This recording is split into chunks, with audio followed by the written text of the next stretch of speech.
नमस्ते सभी को। आज हम भक्ति काल की जो सूफी काव्य धारा है, निर्गुण काव्य की परंपरा में सूफी काव्य धारा के प्रतिनिधि कवि हैं मलिक मोहम्मद जायसी जी। उनका संक्षिप्त परिचय के विषय में बात करेंगे। तो भक्ति काल की निर्गुण शाखा की दो धाराएं हैं, संत काव्य धारा और सूफी काव्य धारा। जिस प्रकार संत काव्य धारा के प्रतिनिधि कवि हैं कबीर, उसी प्रकार सूफी काव्य धारा के प्रतिनिधि कवि जायसी हैं। जायसी को प्रेम मार्गी कवि भी कहा जाता है, क्योंकि ये प्रेम के माध्यम से ईश्वर की प्राप्ति पर बल देते हैं। लौकिक प्रेम के द्वारा अलौकिक प्रेम की साधना सूफी कवियों ने अपनी काव्य रचनाओं में प्रस्तुत की है। जायसी ने अपने महाकाव्य पद्मावत में रत्नसेन और पद्मावती की अलौकिक प्रेम कथा को अलौकिक प्रेम में पर्यवसित होते हुए दिखाया है। रत्नसेन जीवात्मा के रूप में तथा पद्मावती परमात्मा के रूप में चित्रित की गई है। इसलिए रत्नसेन का पद्मावती के प्रति लौकिक प्रेम अंततः जीवात्मा का परमात्मा के प्रति प्रेम होने से उसमें अलौकिकता का समावेश हो गया है। सूफी काव्य धारा में जायसी जी के पद्मावत का विशिष्ट स्थान है। जायसी जी का जन्म उत्तर प्रदेश के रायबरेली जिले के निकट स्थित जायस नामक स्थान पर सन 1942 में हुआ था। उनके माता पिता का कोई विवरण नहीं मिलता है। वे अपने नाना के पास रहकर पले बढ़े और सूफी संत शेख मुबारक शाह से उन्होंने दीक्षा ली। ये धर्मनिष्ठ मुसलमान थे और तत्कालीन धर्म साधना में पूरी तरह परिचित थे। सूफी धर्म में दीक्षित जायसी उदार विचारों के मुसलमान थे। कहा जाता है कि वे शरीर से बहुत कुरूप थे। उनकी एक आंख भी नहीं थी। जब एक बार वे राजा के दरबार में गए, तब उनकी कुरूपता देखकर कोई उपहास करने लगा। तब जायसी ने कहा, मुंह हंसे सी की को हररी, अर्थात मेरे ऊपर हंस रहे हो या मुझे बनाने वाले कुम्हार परमात्मा के ऊपर। यह प्रसंग काफी प्रचलित है। जायसी प्रारंभ में गाजीपुर और भोजपुर के महाराजा के यहाँ रहे और बाद में अमेठी में नरेश राम सिंह के दरबार में रहे। सन 1542 ईस्वी में जायसी का निधन हो गया। जायसी की प्रसिद्ध कृतियों में आचार्य रामचंद्र शुक्ल द्वारा संपादित जायसी ग्रंथावली में जायसी की 3 रचनाएं संकलित हैं, पद्मावत, अखरावट और आखिरी कलाम।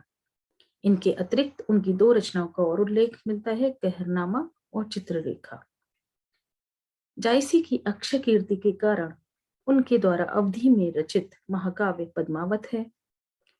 इस काव्य ग्रंथ में चित्तौड़ के राजा रत्नसेन एवं सिंघलदीप की राजकुमारी पद्मावती के प्रेम की कथा है। साथ ही इस प्रेम कथा का अध्याधार अलौकिक प्रेम में करते हुए जायसी ने इसमें रहस्यवादी भावनाओं की अभिव्यक्ति दी है। रत्नसेन जीवात्मा का प्रतीक है और पद्मावती परमात्मा का प्रतीक है। रत्नसेन को प्राप्त करने के लिए कई प्रयास वस्तुतः जीवात्मा और परमात्मा को पाने के लिए किए गए प्रयास दिखाए गए हैं। पद्मावत के इतिहास में कल्पना का सुंदर समन्वय किया गया है।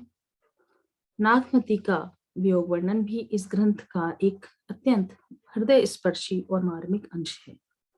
यह प्रेमाख्यानक काव्य परंपरा का सर्वश्रेष्ठ ग्रंथ कहा जाता है। पद्मावत में वस्तुतः वर्णन की प्रधानता है।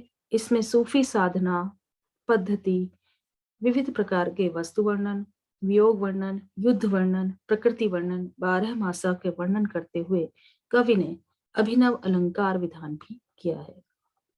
पद्मावत को कुछ विद्वान अन्योक्ति मानते हैं तो कुछ अन्य विद्वान समासोक्ति मानने के पक्ष में हैं। जायसी प्रेम मार्गी कवि माने जाते हैं। वे तो निर्गुण निराकार ईश्वर को मानते हैं जिसे प्रेम के द्वारा प्राप्त किया जा सकता है। उनका ईश्वर घट घट का वासी है और निर्गुण है। वह अगम्य है, किंतु प्रेम के द्वारा उसे पाया जा सकता है। प्रेम मार्ग के सिद्धांतों का प्रतिपादन जायसी ने रत्नसेन एवं पद्मावती के प्रेम की कथा के माध्यम से किया है। रत्नसेन को प्रेमी जीवात्मा तथा पद्मावती को प्रेमिका परमात्मा के रूप में कल्पित किया गया है।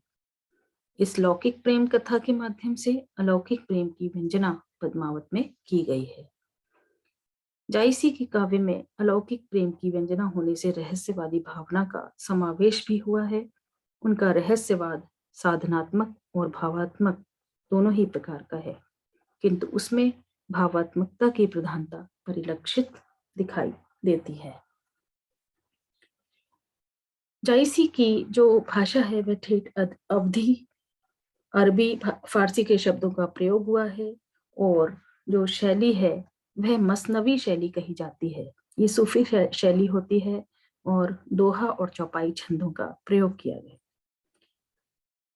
यह था जायसी जी का सामान्य संक्षिप्त परिचय।